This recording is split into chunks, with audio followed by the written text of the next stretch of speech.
Hello friends, welcome to my YouTube channel that is @BioLearners. So today we are going to learn about a very important topic that is polymerase chain reaction.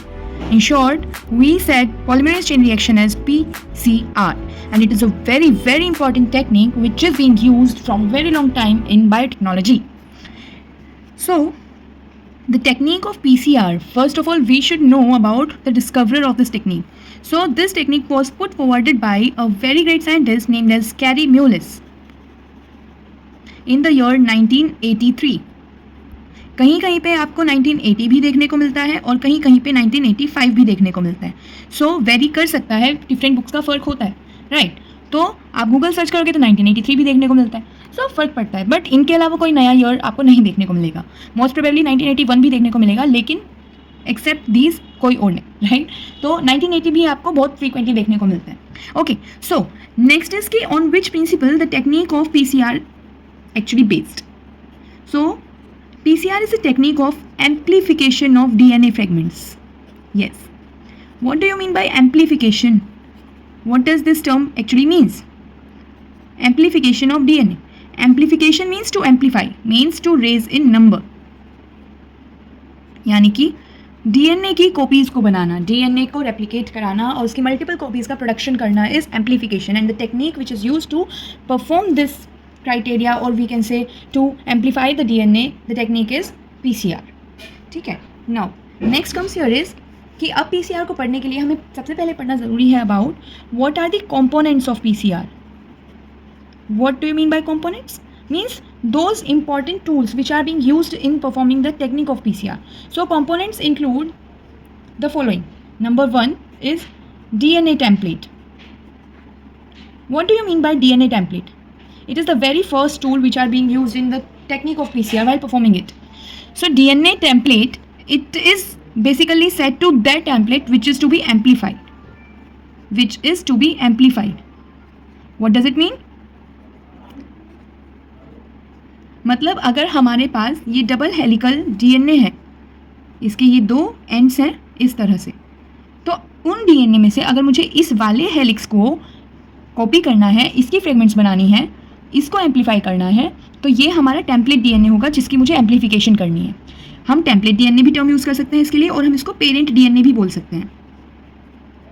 और parent DNA हमेशा complementary होता है to its other helical DNA strand, right. Okay, now second component comes here is pair of primers. Very important. Now what are primers? Primers are the oligonucleotide single stranded DNA fragments, or we can say short single stranded oligonucleotide DNA fragments. ठीक है, single stranded होती हैं, oligonucleotide short DNA fragments होती है जो single stranded होती हैं. ठीक है, और याद रखना हमेशा कि प्राइमर्स का जो मूवमेंट होता है वो हमेशा 5' एंड से 3' एंड की तरफ होता है.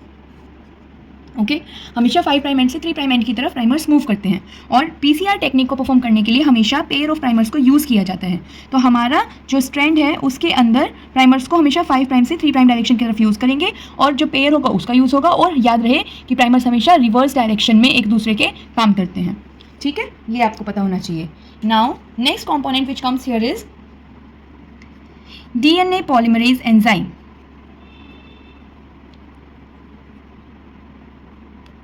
DNA polymerase enzyme. So ये DNA polymerase enzyme क्या करेगा? It helps in synthesizing the complementary strand. ये क्या करता है? Synthesize करता है, synthesizing of complementary strand.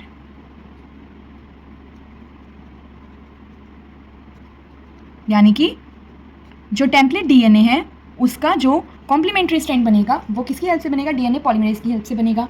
हमेशा याद रहे कि DNA पॉलीमरेज करता क्या है? DNA पॉलीमरेज हमेशा काम तभी करेगा जब उसको 3' एंड फ्री मिलेगा. हमें पता है 5' एंड पे फॉस्फेट ग्रुप और 3' एंड पे OH ग्रुप पाया जाता है.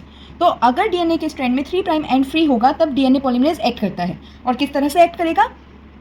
जैसे ही प्राइमर्स को ऐड किया जाएगा, और मैंने कहा 5 प्राइम से 3 प्राइम की तरफ प्राइमर्स ऐड होते हैं, तो यहाँ पे 3 प्राइम एंड हमेशा उसको फ्री मिलेगा। जैसे ही 3 प्राइम एंड फ्री मिलेगा, डीएनए पॉलीमरेज वहाँ पे जाके क्या करेगा, एक्सटेंशन, इन प्राइमर्स को एक्सटेंड करेगा। और एक्सटेंड करने के लिए क्या चाहिए होंगे, हमें पता है यहाँ पे न्यूक्लियोटाइड्स होते हैं, नाइट्रोजन बेसिस होते हैं। तो ये डीएनए पॉलीमरेज 3 प्राइम एंड को फ्री पाके यहाँ पे आके एक्शन करेगा, और एक्शन क्या करेगा, इस प्राइमर को एक्सटेंड करेगा by adding the nucleotides in it. और न्यूक्लियोटाइड्स कहाँ से आएंगे, न्यूक्लियोटाइड्स आएंगे जो हमारा फोर्थ टूल है, फोर्थ कंपोनेंट है, that is DNTPs, that is di nucleotide ट्राइफॉस्फेट्स।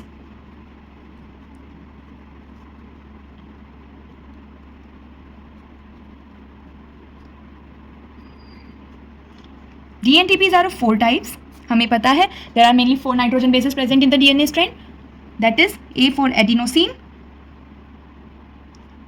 T for thymine, then C for cytosine and G for guanine. But in case of RNA, instead of thymine there is the presence of uracil, so there are 4 nitrogen bases named as AUCG, where U stands for uracil in case of RNA, but in case of DNA it's ATCG, where T stands for thymine instead of uracil. I hope you got it well.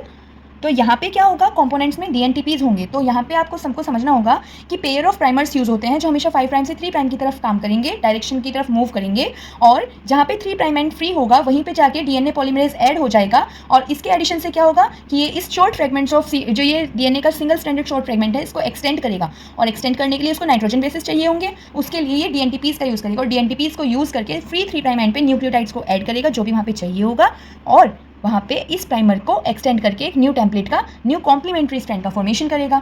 ठीक है, समझ में आया आपको।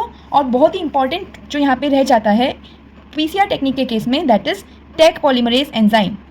Basically मैं अगर आपको बताना चाहूँ तो ये बताऊँगी कि जो डीएनए पॉलीमरेज होता है PCR टेक्निक में, जो डीएनए पॉलीमरेज यूज़ होता है वो होता है एक्चुअली में Taq polymerase. Yes, Taq polymerase is one of the class of DNA polymerase also. ठीक है, itself, not also itself, Taq polymerase is one of the class of DNA polymerase itself। और Taq polymerase को हम क्यों use कर रहे हैं, due to its thermo acidophile property, due to its thermostable property, यानी कि ये एक तरह का आर्के बैक्टीरिया होता है। Taq polymerase is a type of archaebacteria, and आप सबको पता है कि जो आर्के बैक्टीरिया होते हैं, शायद नहीं भी पता हो कि जो आर्के बैक्टीरिया होते हैं वो जाने जाते हैं किसके लिए, अपनी एक्सट्रीम कंडीशन को टॉलरेट करने के लिए, कि जो आर्के बैक्टीरिया हैं वो एक्सट्रीम कंडीशंस को टॉलरेट कर सकते हैं, एक्सट्रीमिटीज़ पे पाए जाते हैं। तो टेक पॉलीमरेज जो होगा, इसकी ये कौन सी एक्सट्रीम कंडीशन को फेस कर सकता है, टेक पॉलीमरेज जो होता है वो हाई टेम्परेचर को टॉलरेट कर सकता है, जिसकी वजह से टेक पॉलीमरेज को यहाँ पे यूज़ किया जाता है। बिकॉज यहाँ पे डीएनए के जो डबल स्ट्रैंडेड हेलिकल स्ट्रक्चर होता है, उसके दोनों हेलिकल स्ट्रक्चर, दोनों स्ट्रैंड्स को क्या किया जाता है, अलग अलग किया जाता है, और उस प्रोसेस को करने के लिए बहुत ही हाई टेम्परेचर दिया जाता है, जिसके लिए एक स्टेबल डीएनए पॉलीमरेज एंजाइम का होना ज़रूरी है, जो कि उस प्रोसेस को सक्सेसफुली डेवलप करा सके, प्रोसीड करा सके। इसीलिए यहाँ पे टेक पॉलीमरेज का यूज़ होता है। एंड टेक पॉलीमरेज एंजाइम जो होता है उसको एक्सट्रैक्ट किया जाता है फ्रॉम अ बैक्टीरिया जिसका नाम है थर्मस एक्वेटिकस, थर्मस एक्वेटिकस। और इस तरह से हमारे जो ये पूरी की पूरी आज की वीडियो है उसमें हमने टूल्स ऑफ PCR को डिस्कस किया है, और बहुत ही अच्छे से मैंने आपको बताने की कोशिश की है। आई होप आपको ये अच्छे से समझ में आ गया होगा, और अगर आपको समझ में आ गया तो as always please do like, share and subscribe my channel, and wait for the next video जिसमें हम PCR की टेक्निक के स्टेप्स को डिस्कस करेंगे। Till then take care, bye, Radhe Radhe.